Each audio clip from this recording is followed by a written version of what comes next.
बिस्मिल्लाहिर्रहमानिर्रहीम। अस्सलाम वालेकुम। स्टोरी ने जज्बे को जुनून तो होने दो। हनीफा, तुम्हें मेरे यहाँ काम करते हुए कितना अरसा हुआ है? आसमा ने अपनी काम वाली मासी से पूछा। बाजी, अगले माह की 15 को पूरे 3 साल हो जाएंगे। काम वाली मासी हनीफा ने मतानत से जवाब दिया। इन 3 सालों में तुमने मुझसे कभी झूठ नहीं बोला, बददियानती नहीं की, और सबसे बड़ी बात यह कि महीने की 10 तारीख भी गुजर जाए तुमने कभी तनख्वाह नहीं मांगी। मगर अब ऐसा क्या हो गया है कि जब तुम्हारे काम अल्लाह ने बहुत अच्छे तरीके से करवा दिए हैं, बड़ा माजूर बेटा अल्लाह ने अपने पास बुला लिया, सदा का नखट्टू और निशई मियाँ भी ठीक हो गया और थोड़ा बहुत कमा के ले आता है, बेटियों की शादियाँ करके तुम फारग हो गई हो, अपनी ज़रूरत के हिसाब से तुम्हें बैठे बिठाए घर भी बहुत सस्ता मिल गया है, भले छोटा है, कर्ज़े तुम्हारे उतर गए हैं, फिर तुम्हें पैसे की इतनी हवस क्यों हो गई है कि पहली तारीख शुरू नहीं होती तुम तनख्वाह का मुतालबा कर देती हो। हर 2-4 दिन के बाद तुम तबीयत की ख़राबी का कह के किराया लेती हो। शादी ब्याह के मौका पर लोगों के यहाँ ज़्यादा उजरत के चक्रों में काम ले लेती हो। हालांकि मैं जानती हूँ तुम्हारे अंदर काम की अब कतई हिम्मत नहीं है। छोटा बेटा तुम्हारा माशाल्लाह सरकारी स्कूल में पढ़ रहा है, फिर यकायक तुम्हें पैसे की क्या ज़रूरत आन पड़ी है? बेजार लहजे में आसमा ने इंक्वायरी की। मासी हनीफा सर झुकाए सुनती रही। उसके चेहरे पर बेनाम सा तासुर था। चंद लम्हों की अजियतनाक खामोशी के बाद आसमा ने फिर झुंझला के सवाल किया। मासी, तुम बताती क्यों नहीं हो? क्या मुझसे कोई शिकायत है? नहीं जी, बिल्कुल नहीं, अल्लाह आपको खुश रखे। आप तो मेरा एहसास अपनों से ज़्यादा करती हैं, राशन डलवाती हैं बच्चियों के। बस बस, मुझे अपनी तारीफ़ नहीं सुनना। मैं ये पूछ रही हूँ कि तुम्हें पैसे की अगर ज़रूरत है तो मुझे बताओ, लेकिन लिल्लाह बताओ तो सही। आसमा ने कहा। मैंने कमेटी डाली है 500 रुपये महीने की जी। हनीफा ने अपनी हवस का भांडा फोड़ा। क्या बीसी डाली है? मासी, तुम्हारा तो सारा कर्जा उतर गया था, फिर बीसी डाल ली, वो क्यों? हैरानी से आसमा ने पूछा। हनीफा खामोश रही, लेकिन आंसुओं के मोटे मोटे कतरे अनकही सुनाने लगे। मासी, क्या तुम्हारी कोई ऐसी ज़रूरत है जो तनख्वाह से पूरी नहीं होती तो मुझे बताओ। शानी ने अमेरिका से ठीक ठाक रकम भेजी है, मैं दूंगी तुमको, फ़िक्रमंदी से उन्होंने पूछा। कुर्बानी के लिए डाली है कमेटी, आप नाराज़ ना हों जी। हनीफा ने इंकशाफ किया। कुर्बानी? लेकिन मासी, तुम पर तो कुर्बानी फ़र्ज़ नहीं है, फिर क्यों इतनी मुश्किल में पड़ रही? एक गरीब, दुखियारी और मेहनत कश औरत जो 2 वक्त की रोटी के लिए कदम घर से निकालने पर मजबूर हो, उसका कुर्बानी के लिए कमेटी डालना वाकई अजीब बात थी और आसमा को हज़म भी नहीं हो रही थी। बाजी, आप ठीक कहती हो, मैं तो 6 महीने में एक दफ़ा गोश्त मंगवा लूँ तो बाकी 6 माह शुक्र अदा करते गुजारती हूँ, पर मैंने जी मन्नत मानी थी, वो आजिज़ी से बोली। क्या? आसमा के मुंह से चीख की आवाज़ निकली। मन्नत मानी थी, वो भी कुर्बानी की? क्यों? वो जी, मैंने रब सोने से वादा किया था, जब मेरे सारे मसले हल हो गए मैं सारा साल कमेटियां डाल के मेहनतें करके पैसे जमा करूंगी और बड़े गोश्त में हिस्सा डालूं, मगर कुर्बानी ज़रूर दूंगी। हनीफा ने कहा। अजीब बात है, मुझे तो तुम्हारी ये मन्नत और मंतक समझ में नहीं आ रही।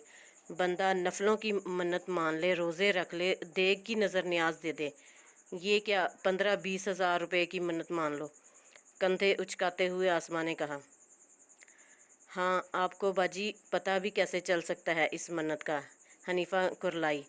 बाजी, मैं बताना नहीं चाहती थी, मगर आपने मजबूर कर दिया है तो ज़रा दिल थाम के सुनिए। शादी से पहले भी हमारे माली हालात कुछ ख़ास अच्छे तो ना थे, मगर अल्लाह सोहने का शुक्र है 2 वक्त की रोटी बग़ैर फ़िक्र फाके के खाते थे। शादी तो अब्बा ने देखभाल के की, मगर किस्मत के की लिखी आजमाइश को कौन टाल सकता है? बाद में इंकशाफ हुआ कि लोग वाकई अच्छे हैं, बस जिससे मेरा नाता जुड़ा था वो नखट्टू है। 2 दिन मुसलसल लग के रोज़ी नहीं कमा सकता था। माँ बहनों के तानों ने उसे नशे की हालत में मुब्तला कर दिया, काम का रहा ना काज का।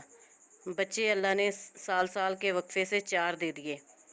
कहते हैं आजमाइश तो हर बंदा बशर पर आती है, मगर किसी को निखार जाती है और किसी को लताड़ जाती है। मेरे मुकद्दर में निखार कहाँ से आता। पहले मेका छूटा। नशई दामाद किसको अच्छा लगता है। रोज़ रोज़ के दंगा फसाद से तंग आके उन्होंने मिलना ही छोड़ दिया। फिर सास ही ख्याल रखने वाली थी ससुराल में, वो चल बसी। बड़ा बेटा अल्लाह ने माजूर दिया, बिल्कुल मस्त मलंग, 4-4 दिन एक ही सिमत में टिकटिकी बांध के देखने वाला। खाने को ना दें तो कई कई दिन ना मांगे। ऐसा तो शायद किसी और के साथ भी होता ही होगा, मगर जो मुझ कर्मों जली के साथ हुआ वो किसी के साथ ना होगा। कई कई दिन घर में खाने की चीज़ के नाम पर शाम के वक्त सब्ज़ी मंडी के ढेर से वो चीज़ें ला के खाना होती जो जानवर भी खाना गवारा ना करते। हमारी सबसे बड़ी साथी भूख थी, जो सोते में भी हवासों पर मुसल्लत रहती। ईद क्या और बकर ईद क्या, ये हम गरीबों के त्यौहार थोड़ा ही थे। जब मेरी छोटी आमना 4 साल की थी तो उसे ठंड लग गई। डॉक्टर ने कहा इसे बकरे के गोश्त की यखनी पिलाओ। सरकारी अस्पताल की पर्ची का रुपया तो मांग के ले गई थी, यखनी का गोश्त कहाँ से लाती।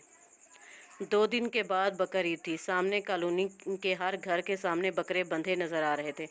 कई दफ़ा दिल में आया कि गोश्त का हिस्सा रखने का कह आऊँ, मगर हया ने गवारा ना किया, ना ज़ुबान ने साथ दिया। यहाँ तक कि बकर ईद आ गई। आमना के अब्बे ने इस दिन नशा छोड़ मेहनत मजदूरी करके लहसुन प्याज टमाटर लेके आया। कहीं से गोश्त आए तो खूब मसाला डाल के भून के पकाना। सुबह से दोपहर, दोपहर से सपहर और फिर शाम हो गई। गोश्त की बोटी के नाम पर किसी ने छिछड़ा तक ना भेजा। मियाँ ज़ख्मी शेर की तरह 10 मरतबा गली में गया। सारी बस्ती की औरतें बच्चे मर्द मांग मांग के थैले भर के गोश्त ला रहे थे, लेकिन मैं मांगने ना गई। बच्चे भी भूखे थे। हनीफा का दुख से चेहरा रेजा रेजा हो रहा था। बाजी आप ही बताओ, जो चीज़ अल्लाह ने ही हड्डी में डाली ना हो वो कहाँ से लाती। भूखी मर जाऊं, लेकिन मांगने का काम कभी किया ना सोचा। जब मगरिब तक कहीं से गोश्त ना आया तो मेरे मियाँ बच्चों के बाप कलीम उर्फ कालिए ने मेरी चुटिया काट डाली। वो चीखम धाड़ मचाई कि अल्लाह की पनाह। कभी वो थप्पड़ों से तवाज़ा करता और कभी धक्के देता।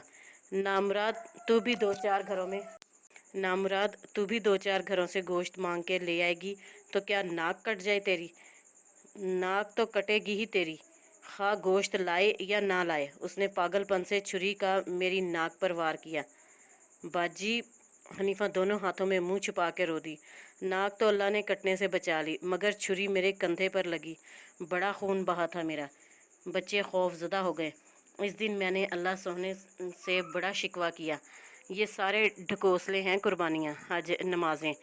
उसका बंदा भूख से मर जाए और ये जानवर ज़िबा कर कर के फ्रीज़र में भरते रहें।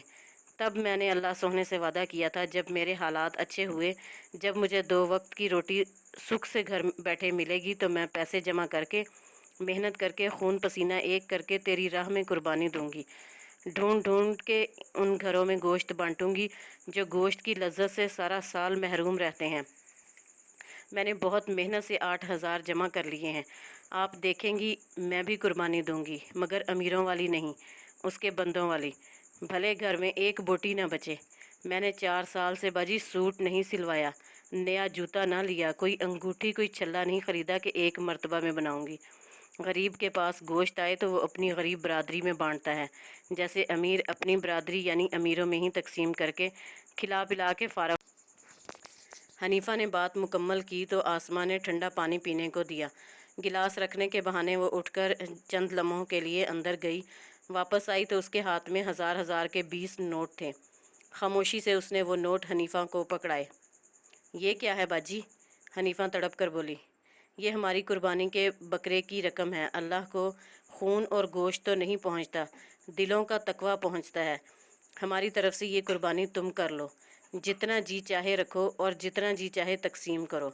आसमां अफसुर्दगी से बोली। ना बाजी ना, आपकी कुर्बानी आपको मुबारक हो, मैं क्यों ये ज़िम्मेदारी लूँ।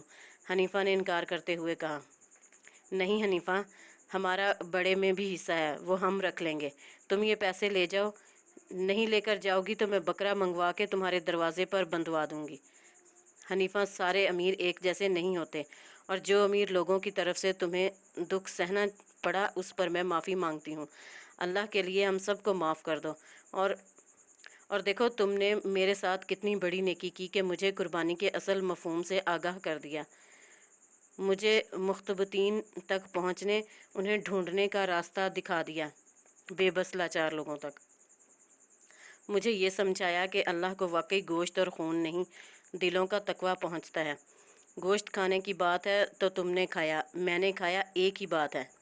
آسماں بھیگی پلکوں کی چلمن سے حنیفہ کو پیسے مٹھی میں دباتے جاتا دیکھ رہی تھی۔ حنیفہ کے چہرہ پر اور ہی طرح کی کیفیت تھی، ناقابل یقین سی، ہر درجہ مسرت، خوشی، حیرت، جبکہ آسماں کے چہرے پر اور ہی رنگ تھے، یہ سوچ کہ اس کی قربانی اصل ضرورت مندوں تک جائے گی۔ کتنے چہروں پر اس قربانی کا گوشت آسودگی بنے گا، کتنے لوگ خوش ہو کے کھائیں گے۔ اس کے چہرے پر کتنے رنگ تھے، سکون، اطمینان اور محبت کے، قربانی کے آفاقی پیغام سمجھ کر اس پر عمل کرنے کے، دل خوش کن احساس کے، بھلے آپ اسے صبغۃ اللہ کہیں یا کچھ اور۔